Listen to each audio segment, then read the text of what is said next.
Okay. So, anyways, 10 years old, complete understanding, kind of blew my mind. And I think I actually have some diplomatic immunity in saying what I'm about to say, because my fiance is Asian. Uh, she looked 10, but for all considerations of every single Asian woman I've met and man, they look really young for a really long time. For all I know, she was probably in her 30s. 30s? Have you seen how advanced in age some of these young Asian women are? I have, but I mean, a 10-year-old looking... I mean, a 30-year-old looking 10 is a... Oh, come on. Even in regular people, have you, like some gymnasts, they look like they're small, petite, thin, and have like no curvatures whatsoever that indicate their age. They look like they're 10 and they're in their 20s. Now add on the Asian damn gene. shame. No curvature? Why did you go there? I don't know. You sexist bastard. I'm not sexist. Well, okay. Chauvinist bastard. I just know what I like. Okay. I'm just kidding. No. Okay. Sorry. I'm neither sexist nor chauvinist. But you know what? The only thing I don't like about the Asian gene and aging is that it comes all back in one moment. They look like they're... It's like the moment of singularity. Kind of, but... Which is probably why she understood it so well. Probably. Because when she hits 60, she's still going to look like she's maybe in her 30s. But the second she hits 70, she's going to look like 110 for the next 40 years. I gotta say, not a bad trade-off. Not a bad trade-off. Yeah, but the thing is, when you look 110, nobody can tell if you're man or woman or barely human. That's true. You kind of look like a fat bastard after you lost all that weight in gold member. I saw no segue there, but I will give you props for the insult. Alright, thank you. Felt like I deserved it. You know, although I am kind of hungry, so I need you to get in my belly! Oh my god. Please do not sue me, Mike Myers. Please. I really don't have any. He's got cats and a lot of different types of citrus plants out back. Anyways, why are you helping his case?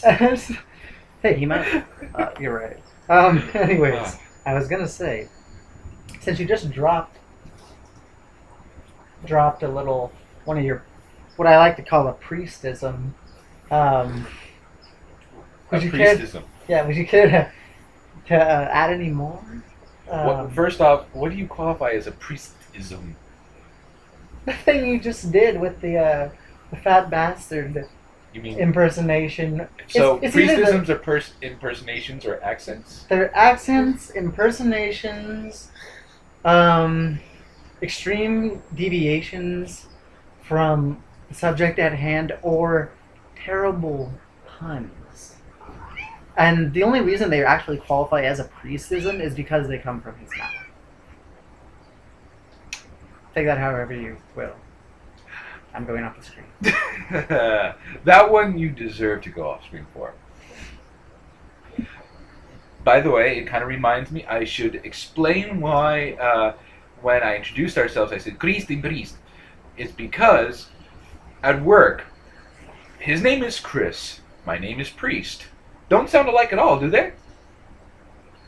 Apparently, most of the people around us think they sound enough alike that they don't exactly know how to pronounce them when they're paging for us over the radio or PA. Very true. So even though we look nothing alike, our names don't sound anything alike. Every time they page for one of us, we have to look at each other and go, you or me? Wait, did they say priest or priest? We usually just say, you go this time. Yeah. Or do some type of drawing. We'll just stand there until they page for one of us again. Dude, your cat. Ow. Oh, the one in heat? Okay. Oh, shit. Sorry. Alright. I don't know why I'm holding the cat on screen. Maybe to punish her for being in heat. I don't know. All cats out there, She's ready. I will throw her at you. No. I will. No. She's not a cat prostitute. I know. I'm just. Oh god, she was clawing on my. She's On just my a cat pants. slut. She's gonna give it for free. True. Okay.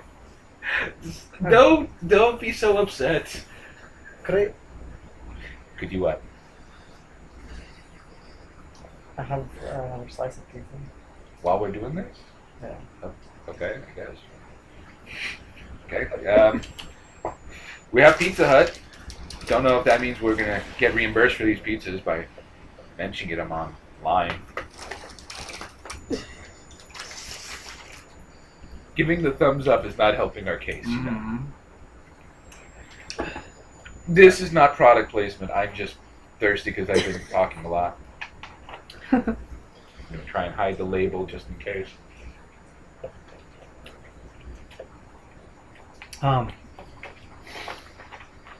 So, a comment he made near the beginning of the episode about something relating to Magic the Gathering.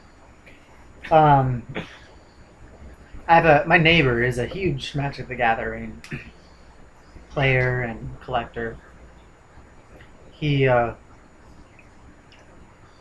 I should say we, a couple weeks ago, got into a little argument over a strange occurrence in the game that we had never come upon before. And he looked it up in the rules online, and apparently I got leeway for it, but told Priest about it, and he, it's Priest. He Got obsessed. He got obsessed. And I should mention I have OCD that I've worked on for many years to get to this point of being an unshaven, long-haired Wookiee. Oh man, that's good. All right, but this rule Priest got to the bottom of it. Specifically for your card, it said that you can activate the ability anytime you can play a sorcery. First off, when he draws a card, it's no longer your turn. You can't play a sorcery. And secondarily, the concept that you were posing is that the card that he drew, you could then have him discard when it's actually a card at random. Well, it was the only remove. card in this. He had no cards in hand. Okay. But really, a fade counter, removing a fade counter is a sorcery. Specifically on Parallax Nexus. Mm-hmm. Yeah, it actually says in the card you can only do it anytime you could activate a sorcery. Oh, it says that? Yeah. Play as a sorcery. Jeez. Although I do have... Guess I pulled a fast one on you, James. Sorry about that. I don't know your particular James, but pretty much, aside from a couple of exceptions that I've met in my time, anybody named James deserves to have fast ones pulled on them. Well, this is one of the few exceptions, I would say. I've known him for 15 years. I mean, in my time knowing him, yeah, he's definitely deserved having some fast ones pulled on him. Like in junior high when he used to kick people in the balls as his reaction to almost everything. Anyways. Speaking as a man who's had a testicular torsion, I need to pay him back. Oh man, we're doing this long. Dude, that's so unrelated. He's just you just come out of the woodwork or out of the shadows, and I don't even know what you're gonna do, but you'll have no idea. Let him experience a testicular torsion. That's what I'm gonna do. You'll have absolutely no idea what is being, why this is happening to him. Which will make it all that much sweeter. Oh man. Have you ever had a testicular torsion? I don't know why I'm talking about it now, but oh my god. I had what's called a partial torsion, which means they don't do surgery to correct it, they wait and see. Mm. If it goes back on its own, it just means hours and hours and hours of wishing you were dead. In preference. I wonder why they never did that on Jackass.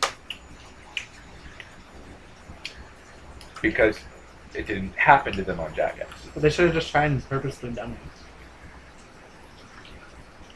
Well, aside from people like you who have extremely bad luck and bad genes, by the way, thank you parents,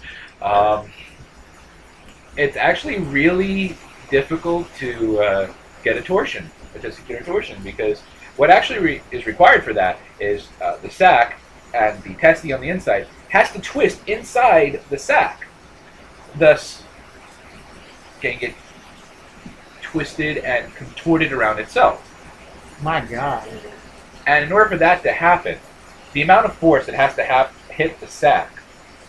Why am I talking about this? This was not on our little note thing that you have there, the notepad. No, we're stopping the testicular torsion discussion. Okay, sorry about that. We have about 4 minutes left. I'd like to say that it is raining very hard outside. I would have said cats and dogs, but all the cats are in here. All the cats are inside. There's none left for outside. They're everywhere. But and yet you've only seen one. Yes, you've only seen one. The one that actually escaped outside a little while ago. No, actually, that's not the one that escaped outside. The one that escaped outside was the black one. I thought it was a black cat. Oh, maybe you didn't notice. I think he or she walked behind us when we were. Oh no, I didn't see that one. Okay, so you saw two. Yeah, two. All right. You'll see more. Don't worry. Don't worry. Another time. Wow, it is really coming down out there. Yeah, Wow. I think we're experiencing a monsoon. Look at those palm trees. Hold on, you guys gotta see this. No, it's too late. You had to say it. You just jinxed it. I just stopped the rain. Yes. It's awesome. Can you start it back up again for when we have droughts? To keep the water prices down. I'll try. I should talk to the city. Yeah. See if I can get employed as a weatherman. And not a meteorologist. not a meteorologist, but literally a weatherman. Okay. All right. So we have one last topic that we have on there, even though we didn't really talk about the other ones the way we thought we were going to. All right. The last topic on our list is retail mumbo jumbo, although the jumbo will be excluded. Because seriously, mumbo or jumbo, it's not really a strong finishing point. I don't know why we did that last. We should put somewhere in the center of this whole thing. Probably. We should end with one brilliant story. I'm thinking of the time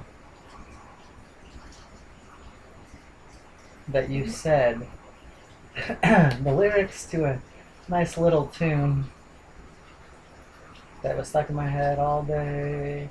You said it. The moment you said it.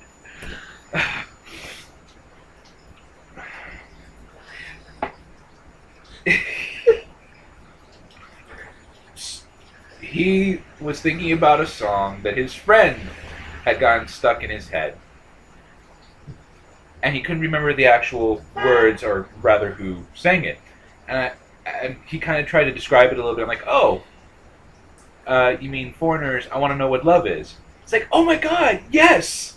At which point, the PA system at our work, within 1 to 2 seconds of him saying that, started playing Foreigners, I Want to Know What Love Is. Which, by the way, again, topics like this make me think I should sit further away on the couch.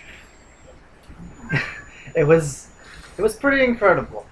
I don't know. I started to feel like I was in the presence of a clairvoyant. Yeah, and for the record, they hadn't played the song in the store before that point. Yeah, we had never heard it before. Yeah, in the store. Pretty cool. Well, you know what? I want to finish with a joke. Okay. We're going to wrap this up with a joke from Priest. Mm-hmm. See, I'm actually going to time it so that we actually run out at the 30-second mark, at the 30-minute mark, so that way they don't actually hear the joke. It'll be like a cliffhanger for the next episode. True. So there's a man who has this cat. The cat keeps licking his left hand.